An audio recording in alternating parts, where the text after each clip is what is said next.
రోజు రోజుకి విచ్చలవిడిగా ఇసుక మాఫియా ఇసుక దందాలు ఎక్కువగా ఉన్నాయని తిరుపతి జిల్లా పెళ్లకూరు మండలం వైఎస్ఆర్సీపీ ఎన్డీసీబీ చైర్మన్ వైఎస్ఆర్సీపీ రాష్ట్ర కార్యదర్శి అయినటువంటి కామారెడ్డి సత్యనారాయణ రెడ్డి విచ్చలవిడిగా సంపదను దోచుకుంటున్నారని, ఇది అధికారుల సమ్మతంతోనే జరుగుతుందని ఆయన తెలియపరచడం జరిగింది.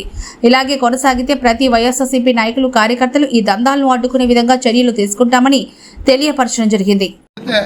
తూతుమందరంగా ఏదో పంపించాడు, మళ్ళీ వదిలేశాడు. ఇది అధికారుల సొంత ఆస్తి మాదిర. ఈ కూటమి ప్రభుత్వంలో అధికారులు అమ్ముడు పోయి వాళ్ళ సొంత ఆస్తి మాదిర దీన్ని అమ్ముకుంటూ ఈ ఇసుకని వాళ్ళ వ్యాపార వనరులుగా అధికారులు తీర్చిదిద్దుతున్నారని ముఖ్యంగా పత్రికల వారికి తెలియజేస్తున్నాం. అధికారుల ఒత్తాసుతోనే ఈరోజు ఇసుక మాఫియా, ఈ గ్రావెల్ మాఫియా, ఈ మట్టి మాఫియా చెలరైపోతున్నాయి.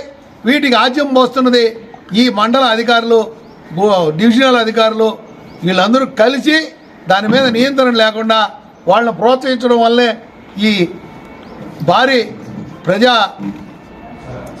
సంపద దోచుకుంటున్నారని మీకు అందరికీ తెలిసి దీని మీద చర్యలు తీసుకోకపోతే రాబోయే రోజుల్లో తగువైన మూల్యం చెల్లించుకునే దానికి అధికారులు కూడా సిద్ధంగా ఉండాలి. జై హింద్, జై జగన్.